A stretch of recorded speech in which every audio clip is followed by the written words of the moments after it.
Hello guys, welcome to our YouTube channel that is bright beginnings with JS Yadav. तो हमने कल जो topic किया था बायो का स्टार्ट, उसी को हम आगे कंटिन्यू करेंगे। ठीक है, आपने लास्ट क्लास देख ली होगी।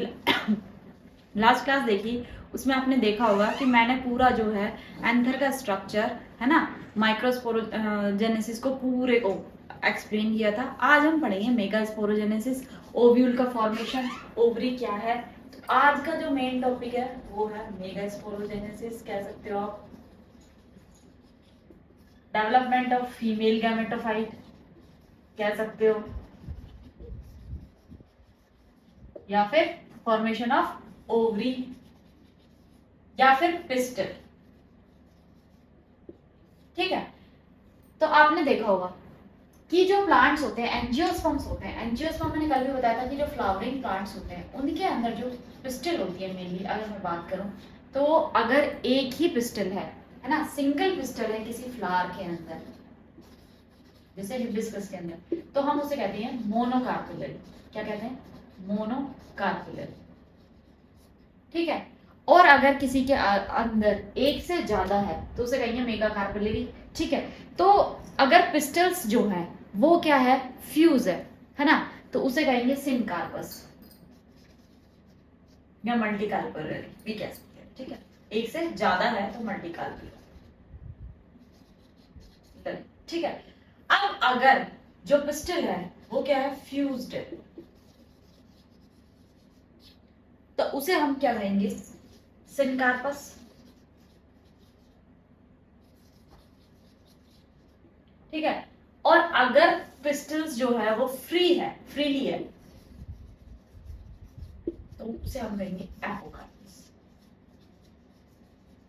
ठीक है, ये 11th में जब आपने वो प्लांट फ्लावरिंग प्लांट की जो एनाटॉमी है वो पढ़ी होगी, तो उसके अंदर पढ़ा होगा कि मल्टीकार्परी क्या होती है, मोनोकार्पेलरी क्या होती है, सिनकार्पस क्या होता है, एपोकार्पस क्या होते हैं। ठीक है, तो ये थोड़ा सा मैंने आपको डिस्क्रिप्शन दे दिया। उसके बाद एक पिस्टल के अंदर क्या क्या होता है,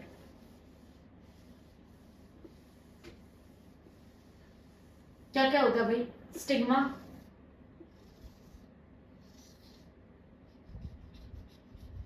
ठीक है। अब आप देखोगे कि ये जो पिस्टल है या ये इसका ये जो फूला हुआ पोर्शन है, बेसल बल्जेस पार्ट है, वो कहलाता है ओवरी। क्या कहलाता है? ओवरी। ये फिलामेंटस पार्ट है जिसे हम स्टॉक लाइक भी कहते हैं।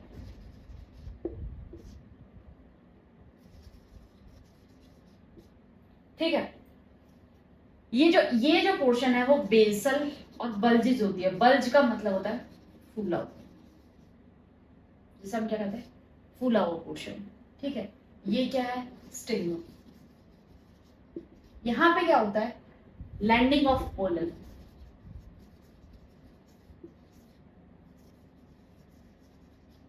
ठीक है, अब देखो स्टिग्मा क्या होती है, रिसेप्टिकल होती है। किसके लिए रिसेप्टिकल होती है बेटा? पोलन ग्रेन्स के लिए रिसेप्टिकल होती है। ठीक है, और ये जो पोलन ग्रेन के लिए रिसेप्टिकल होती है, तो क्या है, पोलन ग्रेन को आइडेंटिफाई कैसे करेगा? अब मेरी बात ध्यान से सुनना, पोलन ग्रेन को हम आइडेंटिफाई कैसे करेंगे?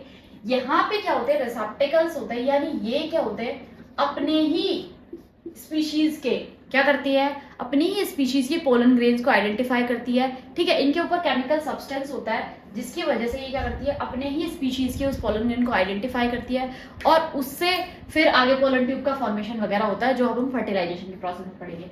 अब यहाँ पे लैंडिंग ऑफ पोलन हो गई, ये फिलामेंटस स्टॉक लाइक पार्ट है, उसे हम कहते हैं स्टाइल। क्या कहते हैं बेटा?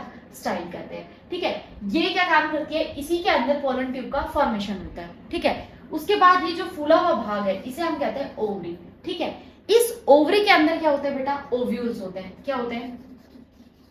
ओव्यूल्स होते हैं। ठीक है, इसके अंदर ये जो कैविटी है, ये दिख रही है ना, इसे हम कहते हैं ओवेरियन कैविटी। कैविटी जिसे हम लोक्यूल भी कहते हैं। इस लोक्यूल के अंदर क्या होता है बेटा?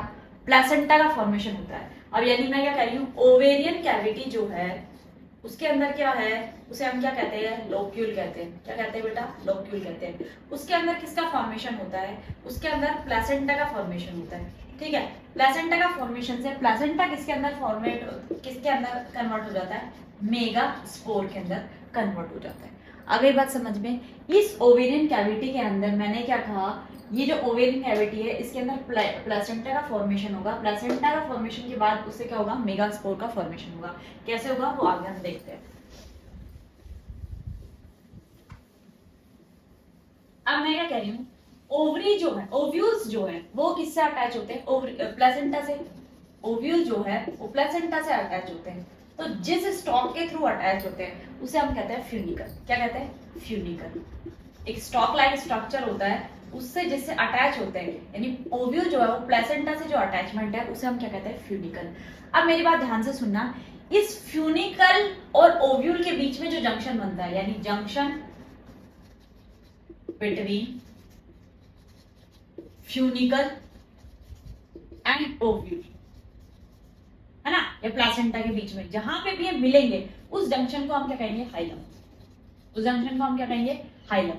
ठीक है, इस हाइलम के अंदर क्या बनते हैं, इस हाइलम के अंदर देखना, क्या एक डायग्राम बनाती हूँ, डायग्राम से आपको बहुत अच्छे समझ में आएगा। थोड़ा सा वैसे बता देती हूँ। उसके बाद इस हाइलम के अंदर क्या होता है बेटा, इंटेग्यूमेंट्स का फॉर्मेशन होता है। किसका फॉर्मेशन होता है, इंटेग्यूमेंट्स का फॉर्मेशन होता है। उस इंटेग्यूमेंट्स के अंदर वो दो तरह का होता है, आउटर इंटेग्यूमेंट और इनर इंटेग्यूमेंट। उस इंटेग्यूमेंट के अंदर क्या होता है, न्यूसेलस सेल का फॉर्मेशन होता है। मैंने क्या कहा, देखो मैंने स्टार्टिंग में आपको क्या बताया कि जिस स्टॉक के थ्रू जुड़े हुए हैं वो फ्यूनिकल है। उसके बाद ओव्यूल और फ्यूनिकल के बीच का जो जंक्शन है, जो जिस पॉइंट पे वो मीट होते हैं उसे हम हाइलम कहते हैं। उस हाइलम के अंदर क्या होता है बेटा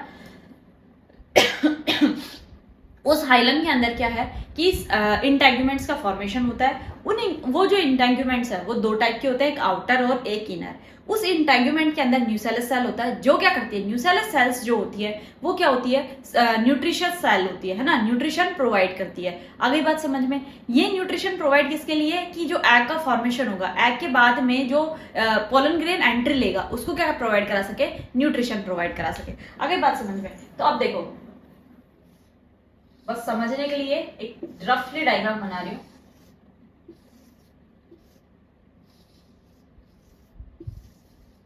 यहां पे एक छोटा सा ग्रुप होता है जिस एंड को हम कहते हैं माइक्रोपाइलर एंड। क्या कहते हैं, माइक्रोपाइलर एंड, है ना, छोटा सा एंड होता है। इसी एंड के थ्रू क्या होता है, आपके पोलन ट्यूब का फॉर्मेशन होगा और पोलन ट्यूब क्या होगी, अंदर लॉन्ग क्या हो जाएगी, उस तक पहुंच जाएगी, ओवरी तक पहुंच जाएगी। ठीक है, यहाँ पे जो एंड होता है उसे हम कहते हैं चलेजल एंड। क्या कहते हैं, अपोजिट जो एंड होता है उसे हम कहते हैं चलेजल एंड। ठीक है, तो इसके अंदर क्या होती है, न्यूसेलस सेल होती है। ठीक है, ये आउटर और इनर इंटेग्यूमेंट्स हो गए। ठीक है, तो ये सारी चीजें जो है ये किसके अंदर, एक ओवरी के अंदर या एक पिस्टल के अंदर होते हैं। ठीक है, अब एक और बात, ठीक है भाई, अब ये तो सारा आपने स्ट्रक्चर बन लिया। अब क्या होगा, जो प्राइमरी मेगास मदर सेल है, प्राइमरी मेगास्पोर मदर सेल है, उसके अंदर क्या होगा, प्राइमरी मेगास्पोर मदर सेल जो है उसके अंदर क्या होगा, मियोसिस होगा। क्या होगा बेटा, मियोसिस होगा। उस मियोसिस से क्या बनेगा, मेगास्पोर बनेगा। क्या होगा, मेगास्पोर बनेगा। अब एक बात बताओ कि मान लो ये प्राइमरी मेगास्पोर सेल है, ये न्यूसेलस है और ये मेगास्पोर है। ठीक है, मेगास्पोर के अंदर क्या होगा, ये बाहर की आउटर सेल्स है, न्यूसेलस और इंटाइन और इंटेग्यूमेंट्स। ठीक है, तो इनके अंदर क्या होगा, इनके अंदर इस न्यूसेलस सेल या इस मेगास्पोर के अंदर क्या होगा, माइटोसिस होगा। क्या होगा, माइटोसिस होगा। इस माइटोसिस से 1 से 2 सेल बनेगी। कितनी सेल बनेगी, 1 से 2 सेल, ये 2 सेल बन गई। उसके बाद अगेन इसके अंदर होगा मियोसिस। मियोसिस होगा तो क्या होगा, 1 से 4 सेल का फॉर्मेशन हो जाएगा, 2 3 4। इसमें से क्या होगा, 3 तो सेल डीजनरेट हो जाएंगी। ठीक है, क्या होगा, मियोसिस के थ्रू 3 सेल तो डीजनरेट हो जाएगी और एक सेल जो है, जो सिग्नल सेल है, वो जाके क्या बनाएगी, वो जाके बनाएगी मेगास्पोर। क्या बनाएगी, मेगास्पोर बनाएगी।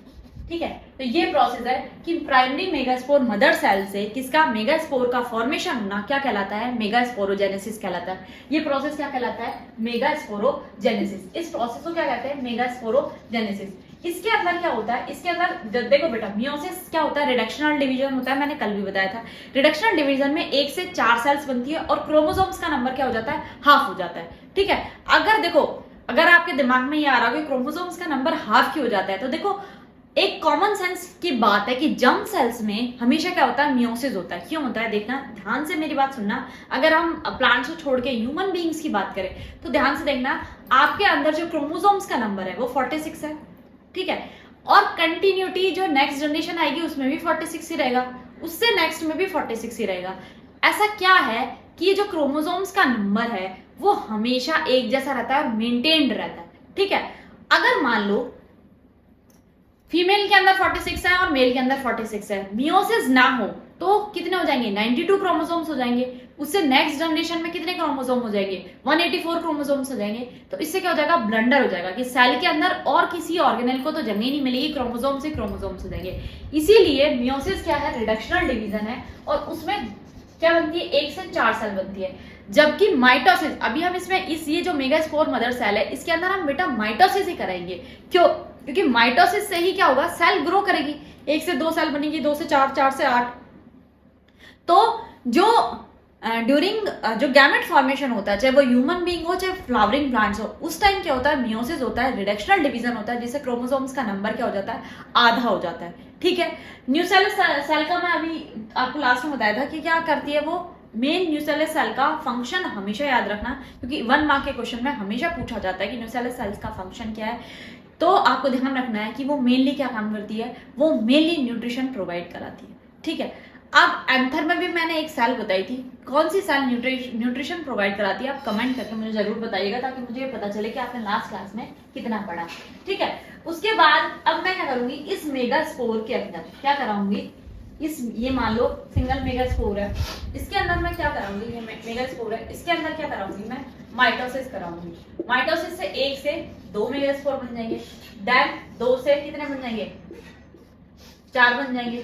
और ये मेगास्पोर जो है, इधर देखो सेम यही माइक्रोपाइलर एंड है और यहाँ क्या है, चलेजल एंड है। ऐसे ही क्या होगा, 4 से फिर 8 सेल बन जाएगी। तो यहाँ पे क्या होगा, 3 सेल तो यहां बन जाएगी, ठीक है, और बीच में 2 एक पोलर न्यूक्लियर रह जाएगा।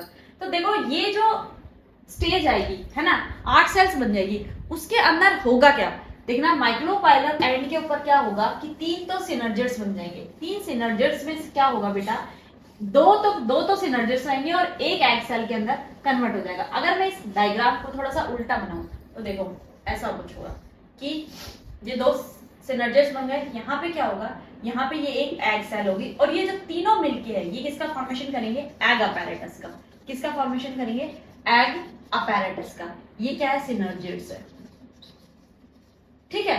इनके अंदर बल्जी सेल्स प्रेजेंट होती हैं, ठीक है, जिन्हें हम क्या कहते हैं, फिंगर लाइक निकले हुए होते हैं, उन्हें हम कहते हैं फिलीफॉर्म सेल्स। क्या कहते हैं, फिलीफॉर्म सेल्स। इनका काम क्या है, इन फिलीफॉर्म सेल्स का क्या है कि ये जो पोलन ट्यूब आएगी ना, उसको क्या करवाना, उसको गाइडेंस प्रोवाइड कराना, ठीक है, कि किसे एग से उसका फ्यूजन हो जाए या फर्टिलाइजेशन हो जाए, जो पोलन ग्रेन आ रहा है उसका।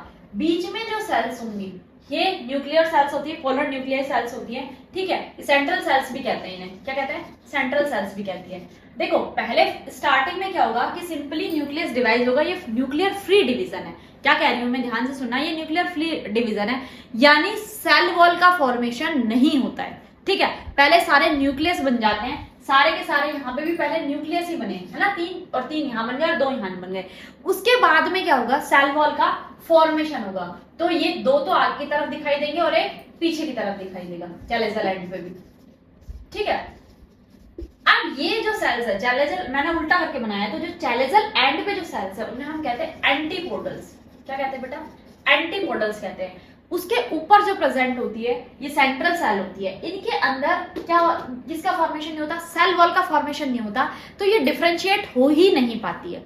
मैं क्या कह रही हूं कि पहले क्या हुआ, फ्री न्यूक्लियर डिवीजन हुआ, 1 से 2 बने, 2 से 4 बने, 4 से 8 बन गए, ठीक है, 8 न्यूक्लियस बन गए एक सेल के अंदर, कोई दिक्कत नहीं है। अगली बात समझ में, उसके बाद में ये जो डिवीजन हो रहा है ये क्या है, फ्री न्यूक्लियर डिवीजन है। इसका मतलब कि सेल वॉल का फॉर्मेशन आफ्टर दैट होता है ना, उसके बाद में सेल वॉल का फॉर्मेशन होता है। तो मैं कह रही हूँ कि सेल वॉल जो है नीचे की, यानी ऊपर माइक्रोपाइलर एंड था, मैंने इस डायग्राम को उल्टा करके बनाया, तो माइक्रोपाइलर एंड के ऊपर क्या होगा, तीनों सेल्स की तरफ सेल वॉल क्रिएट हो जाएगी और ऊपर भी चैलिसल एंड पे भी क्या होगा कि तीनों सेल्स की तरफ क्या हो जाएगी, सेल वॉल का फॉर्मेशन हो जाएगा। लेकिन ये जो बीच में बड़ी सी सेल बचती है उसे हम कह देते हैं सेंट्रल सेल। इसमें दो पोलर न्यूक्लियाई जो होते हैं वो इकट्ठे रहते हैं। क्या ये बात समझ में आ गई आप लोगों को? ठीक है। सिनर्जिड सेल्स का जो रोल है मेनली वो क्या काम करना है, फिलीफॉर्म सेल्स का मैंने बता दिया कि ये क्या काम करेगी, ये इंस्ट्रक्शंस देगी किसे, जो पोलन ट्यूब ग्रो करेगी कि उसे पोलन ग्रेन को कहाँ कैसे एंट्री लेनी है। उसके बाद ये जो सिनर्जिस्ट है ये भी क्या करेंगे, जो बनेगी, जो सेल्स बन रही है, जो जैसे अब आप देखोगे जब फर्टिलाइजेशन हो जाएगा तो हमें मेनली क्या बनाना है, फ्रूट और सीड बनाना है। तो फ्रूट एंड सीड को क्या करना है, न्यूट्रिशन प्रोवाइड कराना है। डेवलपिंग एम्ब्रियो को क्या करना है, न्यूट्रिशन प्रोवाइड कराना है। तो उसके बाद में ये सेल्स क्या करेंगी, ये बाद में क्या हो जाएंगी, जब फॉर्मेशन होगा किसका, एम्ब्रियो का फॉर्मेशन होगा तो ये डिजेनरेट हो जाएंगी सारी सेल्स। ठीक है। तो ये जो स्टेज है ये कैसी स्टेज है बेटा, देखना मैंने क्या कहा, मैंने आपको क्या बताया कि सारे तरफ ऊपर 3 सेल है, नीचे 3 सेल है, बीच में 2 पोलर न्यूक्लियाई है। तो यानी 3 तो ये हो गई, 3 सेल्स ये हो गई, 3 सेल्स ये हो गई, और एक ये लार्ज सेल है, यानी कितनी सेल्स हो गई, ये 7 तो सेल्स है।